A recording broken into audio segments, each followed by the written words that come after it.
democratización en América del Sur. Introducción. El proceso de democratización o transición a la democracia es el tránsito que atraviesan los países para lograr alcanzar estabilidad política, es decir, ser un gobierno democrático. Estos procesos no son simples, sino ocurrieron de la misma forma en todos los países. En esta ocasión hablaremos sobre los procesos de democratización de 6 países de América Latina, que son Argentina, Chile, Venezuela, Nicaragua, Guatemala y El Salvador. Democratización en Argentina. Bueno, el proceso de reorganización nacional de 1973 a 1986. Esta dictadura, caracterizada por un estado terrorista basado en quebrantar el orden constitucional y el Estado de Derecho, se desplegó un sistemático uso del terror para organizar las relaciones sociales de la sociedad en 3 niveles. A nivel social, una destrucción de las relaciones sociales, de la crítica, de la solidaridad y de la cooperación. A nivel político, quebrando los proyectos políticos alternativos basados en la justicia y transformación radical del capitalismo. A nivel económico, destrucción de la industria e imposición de un nuevo modelo económico de valorización financiera. Se considera que el comunismo acabaría con las libertades y los derechos individuales del país donde se instaurara. Por lo tanto, las violaciones de los derechos humanos cometidas eran necesarias para evitar la instauración del comunismo en el país. Sistema político. Dictadura institucional.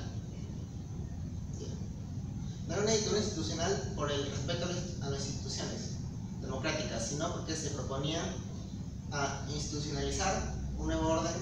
Las Fuerzas Armadas, representadas por el Ejército, la Marina y la Fuerza Aérea, elaboraron un acta con propósitos y objetivos básicos, y además asumieron los 3 poderes: el Ejecutivo, el Legislativo y el Judicial.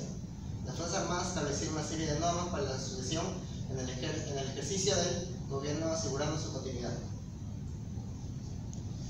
El 24 de marzo de 1976, la Junta Militar, cuyos integrantes eran Videla, Macera y Agosti, derrocaron a Isabel y asumieron el poder político como representantes de los intereses de los grandes grupos económicos. Este golpe era apoyado por importantes sectores como la Burguesía Nacional y Transnacional, la Iglesia Católica, dirigentes políticos, sindicales y medios de prensa, quienes por medio de una estrategia sistemática fueron utilizados como herramienta de silenciamiento de cualquier oposición. Los militares impondrán el orden para dar paso a los civiles una vez pacificada la sociedad. La política utilizada por el gobierno no solo abarcó, también se extendió a todo aspecto de la vida cotidiana: la cultura, la educación, el trabajo, la censura de los medios de comunicación, el pensamiento, la expresión de las ideas. Se basaba en el convencimiento de que la verdadera victoria era la que se ganaba solamente a través de la cultura. Las universidades fueron amordazadas, y algunos eligieron el exilio y otros solo aceptaron la imposición. La presidencia de Videla. Las primeras medidas fueron la pena de muerte para quienes hirieran o asesinaran a cualquier integrante de las fuerzas de seguridad, la clausura del Congreso Nacional, el reemplazo de toda la Corte Suprema de Justicia y el Poder Judicial por jueces pertenecientes al nuevo régimen, el allanamiento y intervención de los sindicatos, la prohibición de actividades políticas y la imposición de censura sobre los medios de comunicación.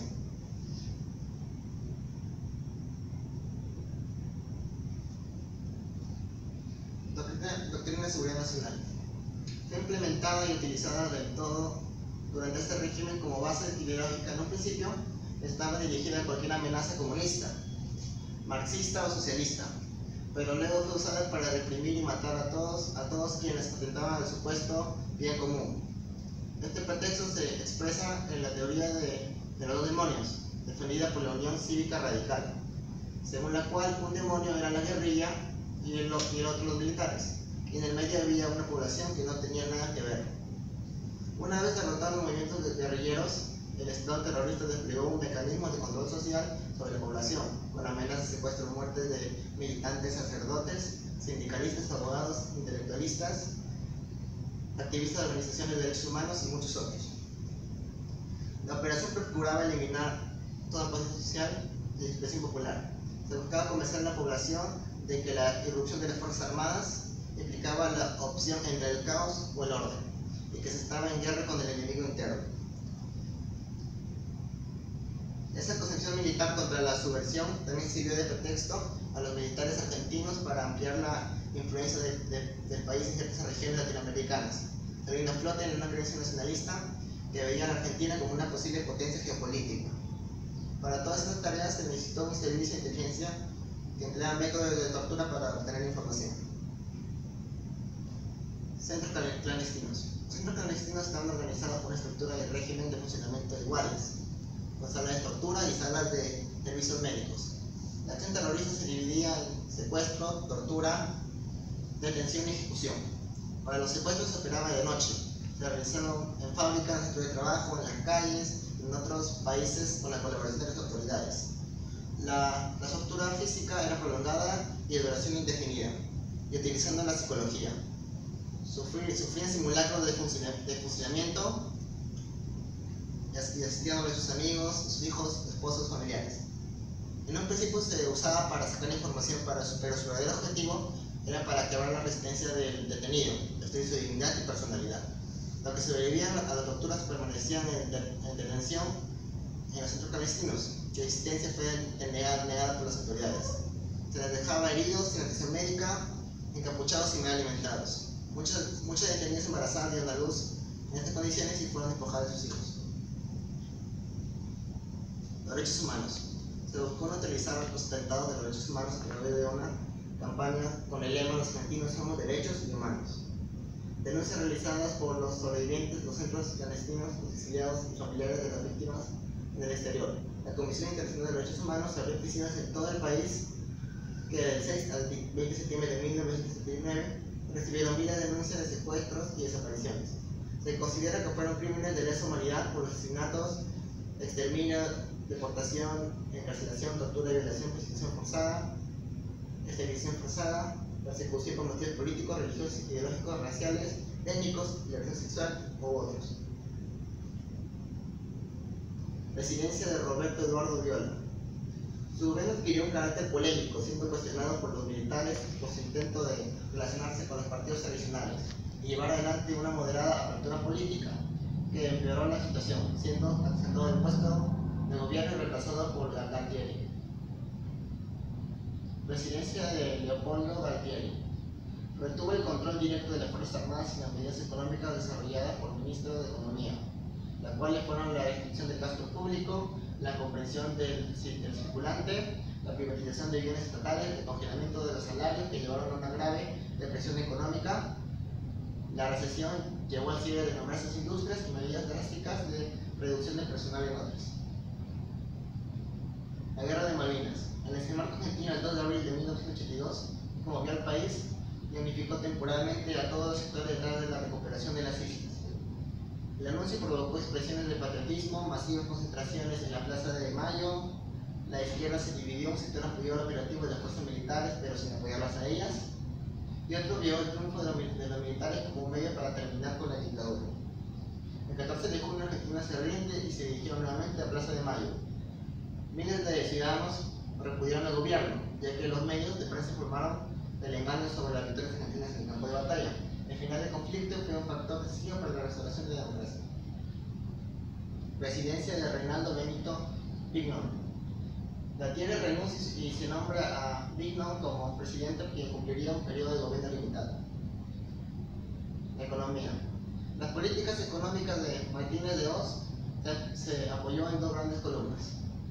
La apertura económica. Con la apertura comercial, la protección a la industria desapareció y la aparición de productos importados más baratos que nacionales terminó con la industria, al no poder competir con los niveles de productividad y eficiencia que imponía el mercado mundial. La reforma financiera de 1977 se basaba en supuestas virtudes del mercado como mecanismo asignador de recursos y fijador de precios, y condenaba a la vez la intervención estatal del sistema financiero. La economía real. Los militares irrumpieron en el modelo de industrialización sustitutiva y construyeron un modelo de acumulación. El sistema de valorización financiera aceptado, sentando bases para el empobrecimiento de sectores medios y populares en beneficio de los grandes grupos económicos. A la vez, la quiebra de fábricas, irrupción de artículos importados y evasión de impuestos de los bancos y organismos financieros.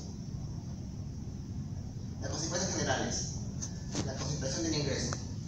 El salario pasó a ser visualizado como un costo más del montón para la mayoría de empresarios, afectando profundamente a los trabajadores. El crecimiento de la deuda externa. La deuda externa se multiplicó hasta 1983. Pese a que el cierre de más de 20.000 fábricas debilitó hasta casi desaparecer la pequeña y mediana industria, que históricamente estaban aliadas con el sector popular en defensa del mercado interno. Fragmentación de los sectores populares. La dictadura militar fue el inicio de un proceso de fragmentación de las clases populares, por el debilitamiento del mundo de los trabajadores formales y sus instituciones sindicales. La bruta caída del salario hizo que la lucha de cohesionar a la clase obrera y contribuía a la ruptura de solidaridades al interior de las clases populares. Fin de la dictadura.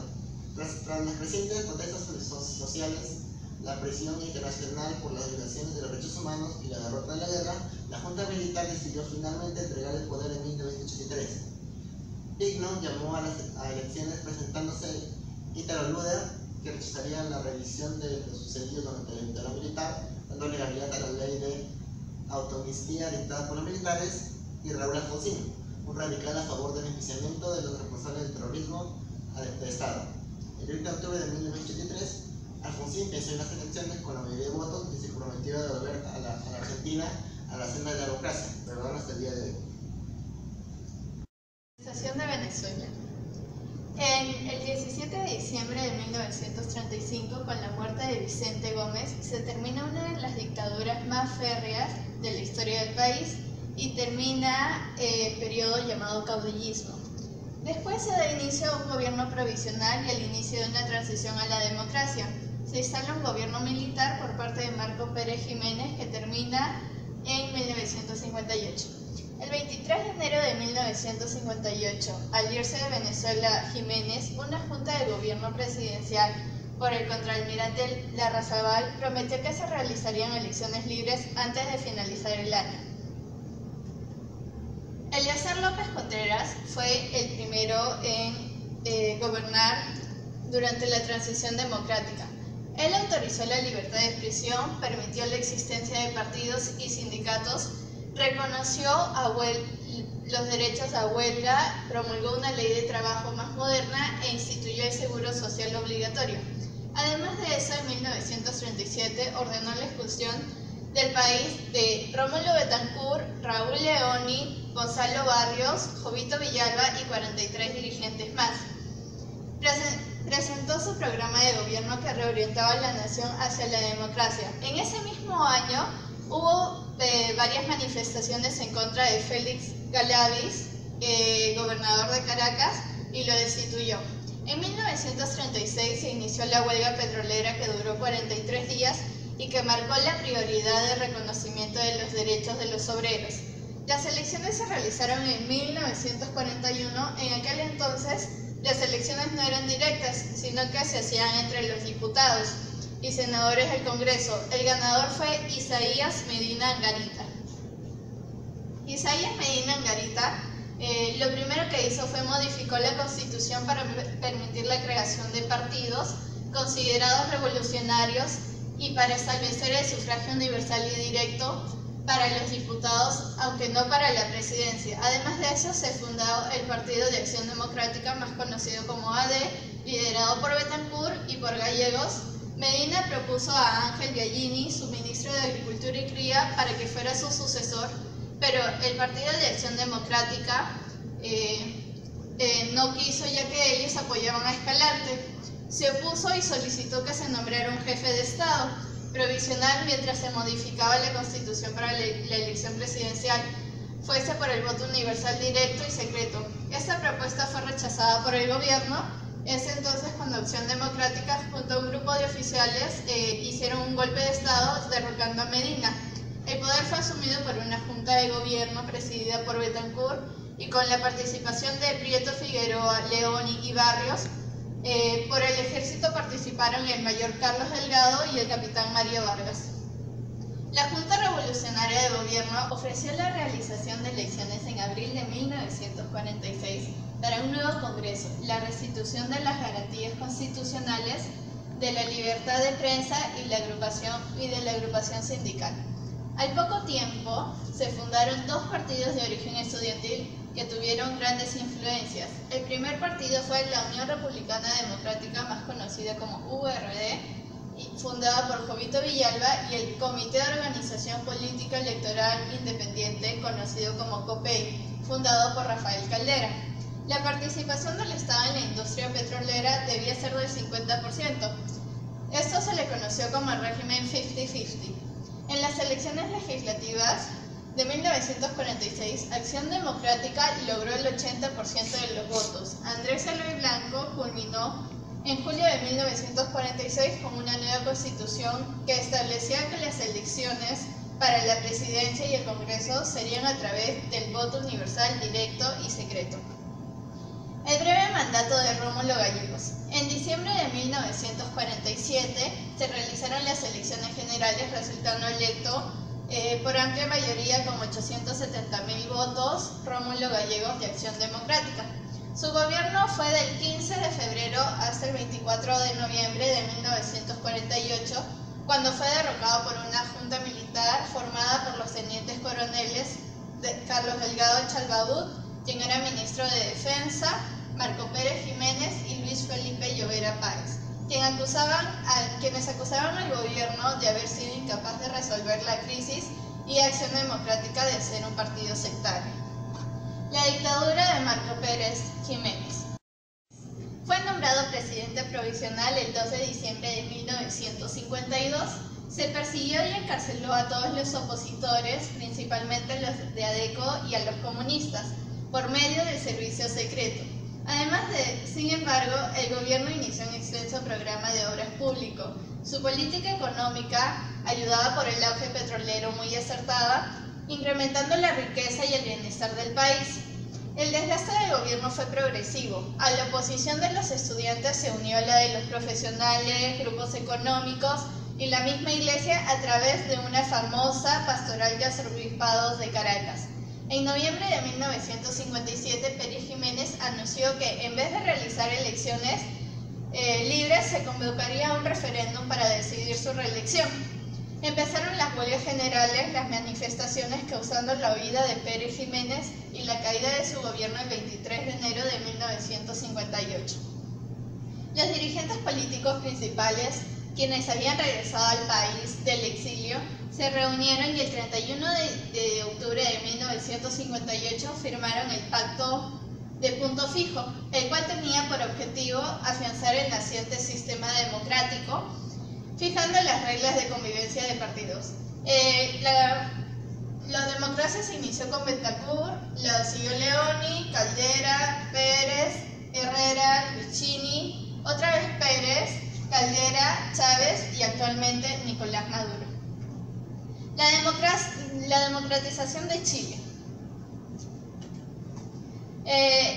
Augusto Pinochet fue el presidente de Chile entre 1973 y 1990, gobernando como dictador tras el derrocamiento del presidente democráticamente elegido Salvador Allende en un golpe de Estado.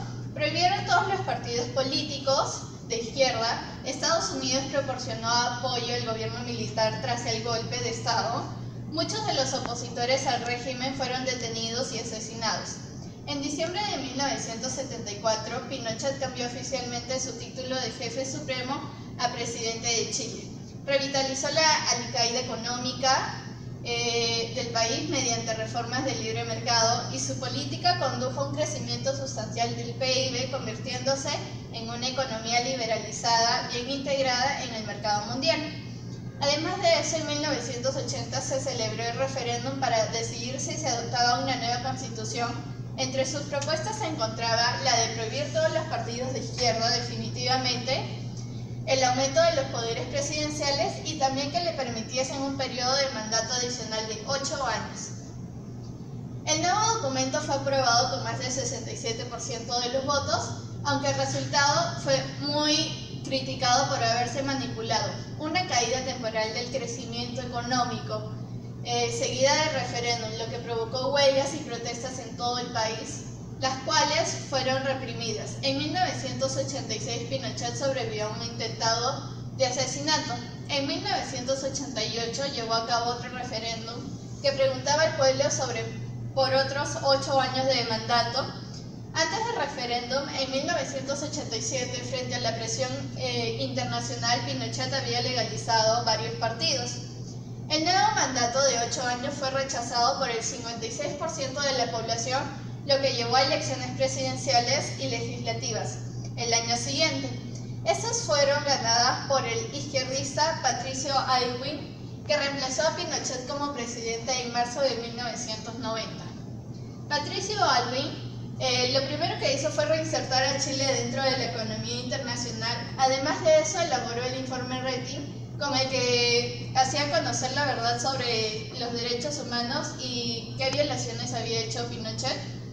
Se produce una serie de acuerdos y pactos con Argentina para poder poner fin a las pugnas sobre los límites. Además de eso, durante su gobierno se produce un alto crecimiento económico gracias al cobre. Y por último, se produce un proceso de democratización de las instituciones estatales, aunque hay fuerte oposición de las Fuerzas Armadas y de la derecha. Después de eso lo sucede Eduardo Frei Ruiz.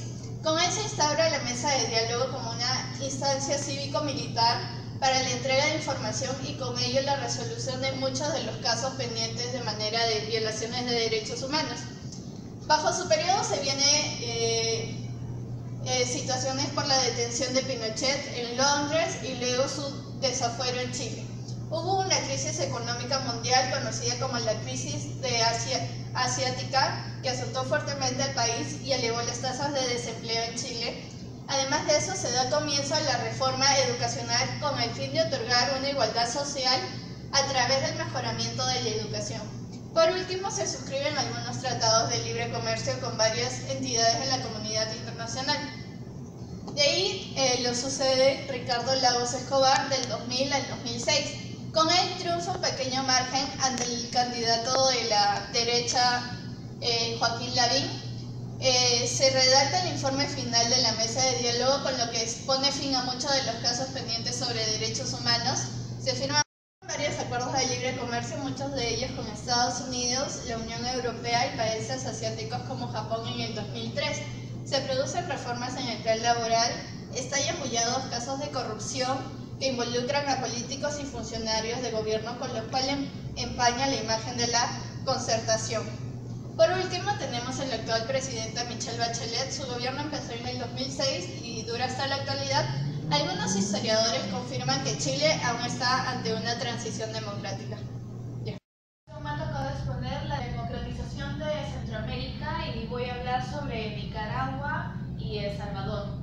La familia Somoza fue una familia nicaragüense de origen europeo, la cual miembros de esta familia ejercieron el cargo de presidente. Y en 1979 firman el acuerdo de unidad los representantes de las tres fracciones de sandinistas y se decide impulsar la lucha. En este mismo año, el Frente Sandinista Liberación Nacional, el FSLN, derrocó a Anastasio Somoza Debayle, poniéndole fin a la dinastía Somoza, y se estableció un gobierno revolucionario en Nicaragua. La oposición armada fue organizada por los Estados Unidos, que formó la llamada Contra, y hundió al país en una guerra civil y produjo una presión sobre todos los campos posibles. Esto, junto con diversos errores de gobierno achacables a la inexperiencia de los sandinistas, llevó a Nicaragua a una posición económica crítica y social inasumible, lo que causó que el FSLN perdiera las elecciones de febrero de 1990 frente a la Unión Nacional Opositora, mejor conocida como la UNA, coalición que agrupaba la mayoría de las fuerzas opositoras al FSLN. Presidida por y apoyada por Estados Unidos, poniéndole fin al periodo revolucionario. Democratización en El Salvador. Es considerado como uno de los países más pequeños de Centroamérica y ha luchado mucho por su democracia. En este país se dio la dictadura por Maximiliano Hernández Martínez. Algunas obras de beneficio de parte de su dictadura es la organización de la banca, se hicieron viviendas de bajo presupuesto para los obreros, puso en orden la tesorería nacional e impulsó medidas económicas que favorecieron la producción de caña de azúcar, algodón y café. La guerra del fútbol es un conflicto bélico bélico que se dio en el año 1969 entre El Salvador y Honduras. Esta guerra fue llamada así porque se dio entre ambos países que tenían la atención de un partido de fútbol, el cual duró 4 días. Empezó el 14 de julio y terminó el 18 de julio. Luego de eso se dio el fraude electoral de 1972, en el cual Arturo Armando Molina tuvo reiteradas denuncias de fraude electoral por parte de José Napoleón Duarte, junto con el apoyo de los Estados Unidos, pero todos los intentos fueron ignorados y Arturo Armando Molina fue declarado presidente electo. El coronel Carlos Humberto asume la presidencia en julio de 1977 y las fuerzas de oposición, nuevamente hicieron denuncias de fraude electoral y fue el último de los presidentes militares. En 1982 se crea la Asamblea Constituyente. En las elecciones Arena termina en segundo lugar detrás del PDC, una coalición de derecha. Sin embargo, logran instalar una junta directiva. La Asamblea Constituyente escoge a Álvaro Agaña como presidente electo en mayo de 1982. Se proclama la nueva Constitución de la República en 1983, entrando en vigencia el 20 de diciembre de ese año. José Napoleón Duarte, en las elecciones del 25 de marzo de 1984, corrió como candidato para el Partido Demócrata Cristiano, compitiendo contra Roberto Dabuicio, del Partido Arena. Las elecciones requirieron de realizar una segunda vuelta, las cuales confirmaron los resultados. Sin embargo, el Partido Arena reclama hasta el día de hoy que Dabuicio fue el legítimo ganador de dichos comicios. Alfredo Cristiani asume la presidencia de la República. Fue elegido presidente de la República de las elecciones del 19 de marzo de 1989. Los acuerdos de paz de Chapultepec fueron un conjunto de acuerdos firmados el jueves 16 de enero de 1992 entre el gobierno de El Salvador y el Frente Farabundo Martí para la Liberación Nacional, el FMLN, en el castillo de Chapultepec, México, que impulsaron fin a 12 años de guerra civil en el país. La dolarización en El Salvador se establece como segunda moneda de circulación oficial. En el 2009 la izquierda, Mauricio Funes, llega al poder. El candidato del FMLN gana los comicios presidenciales. El actual presidente de El Salvador es Salvador Sánchez Serén. Asumió el cargo el 1 de junio del 2014. El proceso de democratización en Guatemala. Este proceso se dio durante la década de 1980, que fue caracterizada por los conflictos bélicos y los genocidios. Estos conflictos fueron patrocinados por la Unión Soviética y Estados Unidos. Para desarrollar la solución pacífica de este conflicto se tardaron varios años, debido al espíritu guerrerista de Ronald Reagan y George Bush, quienes eran los presidentes de Estados Unidos durante esa década. Estos conflictos bélicos tuvieron como causa las luchas entre liberales y conservacionistas, desigualdades económicas, la intervención política de los Estados Unidos, la debilidad económica agroexportadora y manufacturista, la ausencia de una legislación laboral, el maltrato de la población indígena y la inestabilidad política. Se desarrolló de la siguiente manera. De 1971 a 1944, Jorge Ubico gobernó en Guatemala. Vivió bajo una dictadura y en 1944 su gobierno empieza a demostrar serios signos de debilidad, lo cual fue aprovechado por la oposición del pueblo y por sus adversarios, provocando así un golpe de Estado que finalmente lo obligó a renunciar en 1944. En 1945 asumió el poder Juan José Arevalo. Su gobierno fue caracterizado por grandes obras, como la construcción de hospitales, viviendas, códigos de trabajo, escuelas. También se caracterizó por el fortalecimiento de la libertad de prensa, sindicatos y huelgas. En 1950, Jacobo Arbenz llegó al poder y estableció en su gobierno una tendencia socialista, fortaleciendo la libertad económica, la industrialización e inicia una reforma agraria. Después de esto, se desarrolló un descontento de las clases poderosas, lo cual llevó a que el ejército, con la ayuda de los Estados Unidos, tomaran el poder en 1954 y fue obligado a renunciar. Durante 1970 1960 a 1996 se desarrolló una guerra civil. En los 60 surgieron grupos guerrilleros, los cuales tuvieron una fuerte identificación indígena, contrarios al gobierno, pero también surgieron grupos paramilitares que buscaban enfrentarse con varias decenas de muertos o hasta pueblos enteros. Se cometieron actos de genocidio contra las poblaciones indígenas, cientos de miles desplazados, decenas de miles de muertos y desaparecidos. También hubo una constante violación de los derechos humanos. Durante esas etapas de la guerra civil, en 1987, Dionisio Cerezo asumió la presidencia y fue uno de los impulsores del acuerdo Esquipulas II, que más adelante, en 1988, instauró brevemente la participación democrática y se firmó los tratados de paz. Durante 1991 comenzaron las negociaciones entre el gobierno de Guatemala y la guerrilla. En el 96, finalmente se logró un acuerdo de paz firme y duradero. Actualmente, esta sociedad es inextricablemente política y existen altos grados de inseguridad y denuncias de corrupción en Guatemala. Para finalizar, durante todos esos procesos de democratización en Latinoamérica, actualmente vemos esos aspectos, los cuales son las problemáticas que se desarrollan en toda Latinoamérica, como el sistema comercial actual, el sistema de gobierno neoliberalista y capitalismo, pésimas políticas sociales, faltas de participación ciudadana y pésimas instituciones sociales. Gracias.